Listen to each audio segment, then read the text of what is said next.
चलिए, एक बहुत ही इंपॉर्टेंट क्वेश्चन है कि अंडर रूट 9.3 को नंबर लाइन पर रिप्रेजेंट करना है। ठीक है, तो अंडर रूट 9.3 को नंबर लाइन पर कैसे रिप्रेजेंट करेंगे, ये मैं रिप्रेजेंट कर रहा हूँ। ठीक है, जैसे जैसे स्टेप बता रहा हूँ वैसे वैसे आप लोग करिएगा और अंडर रूट 9.3 रिप्रेजेंट हो जाएगा। फिर मैं साबित करूंगा कि वो अंडर रूट 9.3 कैसे है। ठीक है ना, ये भी मैं साबित करके दिखाऊंगा। ठीक है, करना क्या है, आप कोई भी स्केल ले लीजिए, सेंटीमीटर ले लीजिए, मीटर ले लीजिए, किलोमीटर ले लीजिए, जो आपको समझ में आए ले लीजिए। क्योंकि यहाँ जो रिप्रेजेंट करना है अंडर रूट 9.3 को, यहाँ कोई यूनिट नहीं दिया है। ये नहीं कह रहा है कि अंडर रूट 9.3 मीटर रिप्रेजेंट कर दीजिए, चाहे अंडर रूट 9.3 सेंटीमीटर को रिप्रेजेंट कर दीजिए, ऐसा नहीं कह रहा है। और आपको जो सहूलियत हो उस स्केल का यूज कर सकते हैं। चलिए, आपके पास अगर सेंटीमीटर स्केल है तो आप सेंटीमीटर वाला स्केल जो रूलर आपका है उसको उठाइए और सबसे पहले क्या करेंगे कि एक 9.3 सेंटीमीटर लंबा लाइन सेगमेंट खींचेंगे। कितना खींचेंगे? 9.3, रूट में नहीं, क्योंकि स्केल पे तो रूट में नहीं ना होगा जी। तो 9.3 सेंटीमीटर लंबा एक लाइन सेगमेंट खींचेंगे, 9.3 सेंटीमीटर। और आपको सेंटीमीटर में पसंद नहीं है, आपके पास एक बड़ा स्केल है मीटर वाला, तो आप मीटर ले लीजिए, जो आपको मन करे ले लीजिए, कोई भी यूनिट जो आपको पसंद हो आप ले लीजिए। ठीक है, इसका कुछ नाम रख दीजिए। ठीक है, ये भी नाम रख दिया और इसको स्टेप लिखना भी पड़ेगा। आप जो जो काम करेंगे उसको लिखना पड़ेगा कि आपने क्या किया। स्टेप्स ऑफ कंस्ट्रक्शन, कंस्ट्रक्शन जब आप कर रहे हैं तो कौन कौन सा स्टेप आप ले रहे हैं वो लिखना पड़ेगा। आपको लिखना पड़ेगा draw a line segment AB is equal to 9.3 unit, ऐसे लिखना पड़ेगा।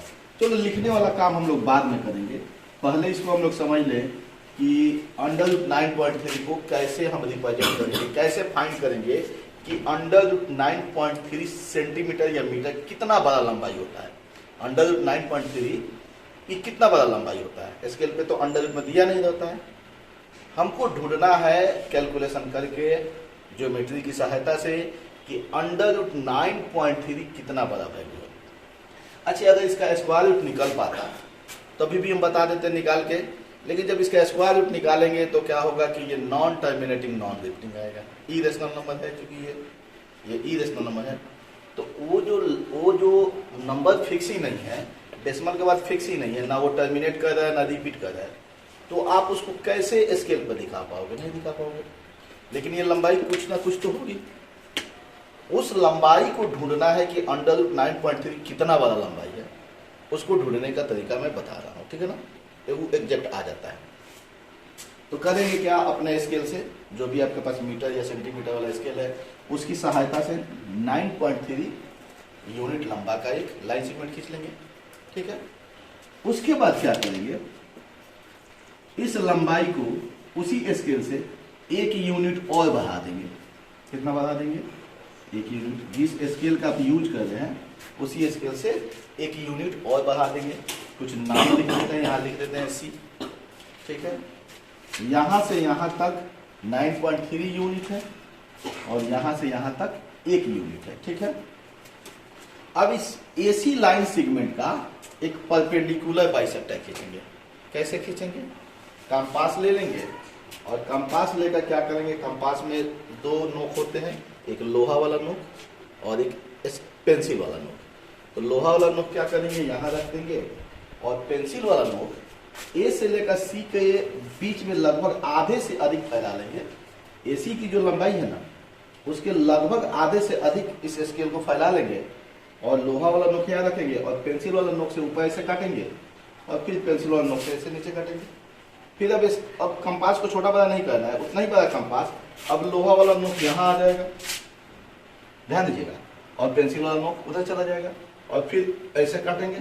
पेंसिल वाला नोक ये फिक्स रहेगा यहाँ पे और ऐसे करके काटेंगे, इसको ऐसे करके काटेंगे। फिर ये दोनों जहाँ कटेंगे, इस पॉइंट और इस पॉइंट को मिला देंगे, तो ये क्या कहलाएगा, ये कहलाएगा कि इस AC का हमने परपेंडिकुलर बाइसेक्टर खींचा है। जहां परपेंडिकुलर बाइसेक्टर होगा उस पॉइंट का कुछ नाम रख देंगे, मान लेते हैं O नाम रख देते हैं। ओ से ए की जो लंबाई होगी और ओ से उधर जो सी की लंबाई होगी वो लगभग बराबर होगी।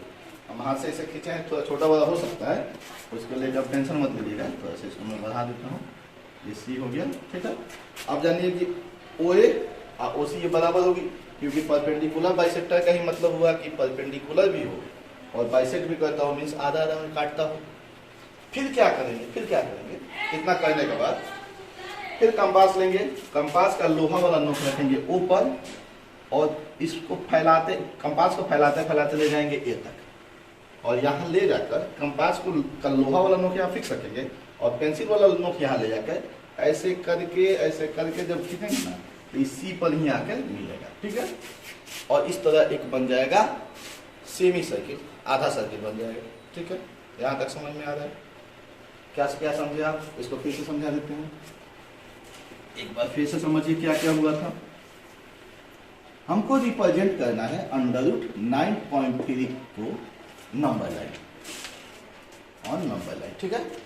सबसे पहले क्या करेंगे, स्केल की सहायता से 9.3 सेंटीमीटर लंबा एक लाइन सेगमेंट खींचेंगे। आपकी मर्जी, आप मीटर में कितना चाहे, सेंटीमीटर में कितना चाहे, जिस यूनिट में कितना चाहे खींचिए, ठीक है ना। उसके बाद 1 सेंटीमीटर इसको और प्रोड्यूस कर देंगे, ठीक है। एसी का एक परपेंडिकुलर बाइसेक्टर खींच लेंगे। परपेंडिकुलर बाइसेक्टर कैसे खींचेंगे, कंपास लेंगे, कंपास का लोहा वाला नोक ए पर रखेंगे और पेंसिल वाला नोक एसी की जो लंबाई है उस लंबाई से आधे से अधिक फैला लेंगे और एक बार ऊपर काटेंगे, एक बार नीचे काटेंगे। फिर वही काम सी पर से करेंगे, उतना ही बड़ा, फिर इधर काटेंगे, फिर ये दोनों जहां कटे रहेंगे उसको मिला देंगे। तो ये एसी का परपेंडिकुलर बाइसेक्टर कट गया और ये एसी का जो परपेंडिकुलर बाइसेक्टर जहां कटा वहां पे ओ लिख देंगे। अब कंपास की सहायता से इसको सेंटर मान लेंगे और ओ ए को रेडियस मान लेंगे या ओ सी को रेडियस मान लेंगे। ओ ए और ओ सी दोनों बराबर है क्योंकि बीच में ये कटा है, बीच में कटा है, तो इसको सेंटर मान लेंगे, इसको रेडियस मानकर एक सेमी सर्किल खींच लेंगे। कंपास का लोहा वाला नोक यहाँ रखेंगे, पेंसिल वाला नोक ए तक रखेंगे, ये लोहा वाला नोक फिक्स रखेंगे और पेंसिल वाले नोक को इसे घुमाते हुए लेके आएंगे, ये एकदम सी पर आएगा, ठीक है। और इस तरह बन गया एक सेमी सर्किल। क्या बन गया? सेमी सर्किल बन गया, ठीक है। अब क्या करेंगे, ये जो बी है ना, इस बी पर चांद को रखकर, प्रोटेक्टर को रखकर 90 डिग्री का एंगल बना लेंगे। क्या बना लेंगे? 90 डिग्री का एंगल बनाते हुए एक लाइन खींचेंगे। ये लाइन जाएगा तो ये लाइन जाएगा तो इस सेमी सर्किल को कहीं ना कहीं काटेगा, जहां काटेगा उसका नाम रख देंगे डी। अब इस दुनिया में जिसमें आप सेंटीमीटर या मीटर जो भी लिए हो, यहाँ पे ये जो BD होगा ना, यही √9.3 यूनिट होगा। अगर सेंटीमीटर में लिए होंगे तो ये √9.3 सेंटीमीटर होगा। अगर मीटर में लिए होंगे तो ये √9.3 मीटर होगा, ठीक है ना। तो ये तो हमको ऊपर नहीं दिखाना है, इस लंबाई को हमको कहाँ दिखाना है? लाइन पे दिखाना है, नीचे दिखाना है, हॉरिजॉन्टल दिखाना है। तो इसके लिए क्या करेंगे, जितना बड़ा लंबाई यहाँ है कंपास से नाप के उतना ही बड़ा लंबाई यहाँ कर देंगे। कैसे करेंगे? कंपास लेंगे, लोहा वाला नोक यहाँ रखेंगे, पेंसिल वाला नोक यहाँ फैला के लाएंगे और पेंसिल वाले नोक को ऐसे करते करते करते करते ये लोहा वाला नोक यहाँ फिक्स रहेगा बी पे और करते करते यहाँ लेके आएंगे और ये लंबाई BD जो है अब यहाँ आ गई। कुछ इसको थोड़ा सा आगे बढ़ा लेंगे, इसका कुछ ना कुछ नाम लिख देंगे। क्या नाम लिख देते हैं? चलो ई नाम लिख देते हैं। अब B से लेकर E तक ये जो लंबाई हो गई, B से लेकर E तक, ये लंबाई इस BD के बराबर ही हो गई। तो ये BD √9.3 है, तो इस नंबर लाइन पर यहाँ से लेकर यहाँ तक लंबाई √9.3 होगी, ठीक है। इस तरह करके हम लोग नंबर लाइन पे √9.3 को रिप्रेजेंट करेंगे और ये एकदम √9.3 ही होगा। अब आप कहोगे कि सर हम कैसे मान लें कि √9.3 होगा? कोई स्केल तो है नहीं जिस पर √9.3 लिखा हो और उससे हम नाप लेंगे। तो इसको हम साबित करेंगे कि ये कैसे अंडर रूट 9.3 होगा। ठीक है, तो इसको साबित किया जाए। ठीक है, रेडी हैं आप लोग? अब सुनिए, इस कंस्ट्रक्शन को 100% समझ गया है, क्या क्या हो रहा था एक बार फिर से समझ लेते हैं।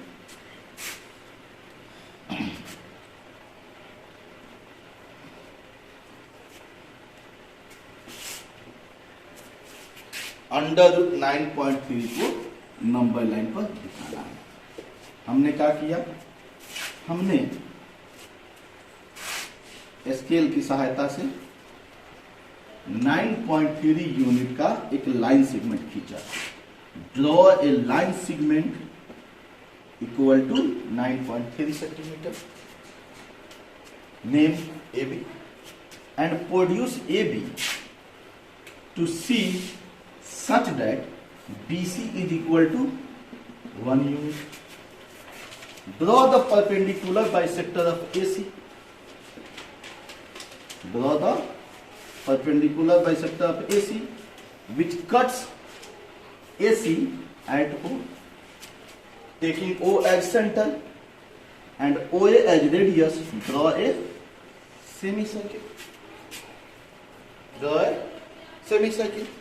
At B, draw a perpendicular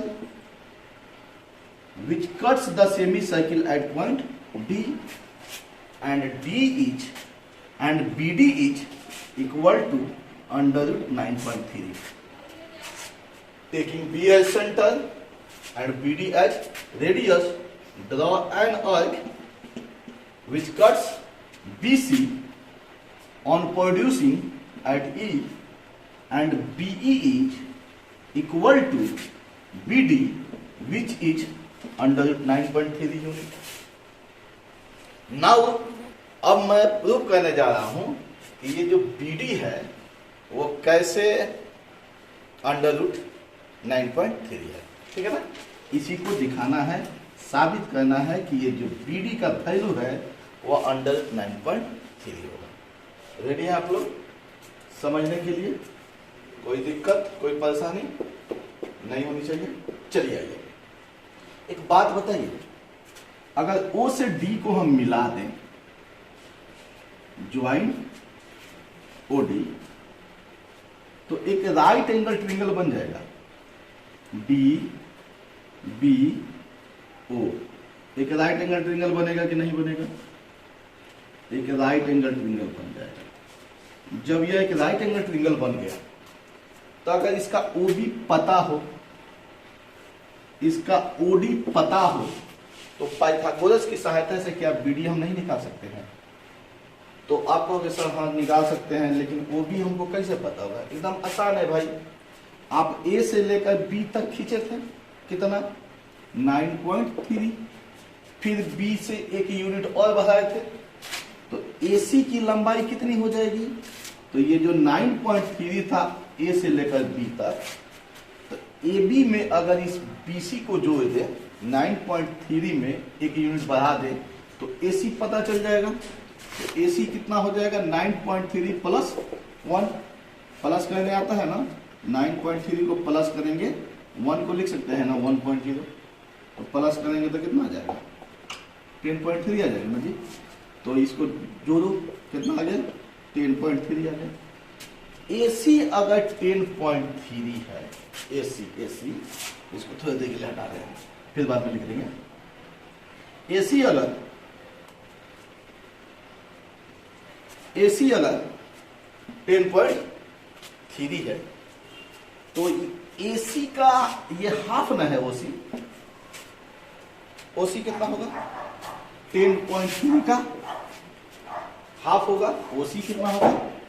OC जो होगा वो कितना होगा? 10.3 का हाफ होगा। बोलो, जब O से लेकर C तक OC 10.3 का हाफ होगा, तो केवल OB में पूछूं कितना होगा तो क्या करोगे? पूरा OC में से 1 यूनिट घटा दोगे। इस OC में से 1 यूनिट हटाओ, तो 10.3/2, यहां से यहां तक 10.3/2 है। अरे पूरा के पूरा 10.3 था, तो आधा कितना होगा 10.3/2, और 10.3/2 में से 1 यूनिट को हटाएंगे तभी ना ओबी निकलेगा बाबू। तो ओबी की केवल लंबाई अगर जाननी हो तो क्या करेंगे, 10.3/2 में से कितना माइनस करेंगे, 1 को माइनस करेंगे, माइनस कर देंगे आप लोग, ये 2 एलसीएम हो जाएगा, 10.3 2 1 जा 2 कितना हो जाएगा 8.3/2 होगा। ये जो ओबी होगा कितना होगा 8.3/2 होगा। ओबी हमको पता चल गया 8.3/2। ओडी भी अगर पता चल जाए तो उसके बाद पाइथागोरस फार्मूला लगा के बीडी निकाल लेंगे, और बीडी यहाँ निकाल के हम दिखाएंगे कि बीडी जो निकलेगा वह √9.3 ही निकलेगा। ठीक है, फिर इस बीडी लंबाई को यहाँ पे नंबर लाइन पे दिखा देंगे। तो आइए हम लोग ओडी को जाने कि ओडी कितना है। तो आप लोग को पता है कि ये जो सर्किल होता है, तो सर्किल के सेंटर से ये जितने भी रेडियस होते हैं ये सारे के सारे रेडियस बराबर होंगे। सर्किल के सभी रेडियस बराबर होते हैं ना जी, रेडियस बराबर होते हैं कि नहीं, रेडियस बराबर है। अगर ये सर्किल को हम आधा करके सेमी सर्किल कर दें, हाफ सर्किल कर दें, तभी भी कोई प्रॉब्लम नहीं है, रेडियस बराबर ही नहीं है।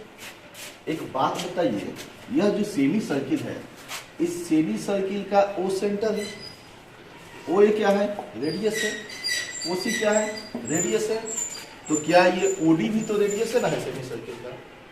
और ओसी कितना है, ओसी कितना है, एसी कितना था, एसी कितना था, एसी था 10.3, ओसी कितना था 10.3 का हाफ, यानी कि रेडियस कितना था, रेडियस कितना था 10.3 का हाफ। ठीक है ना।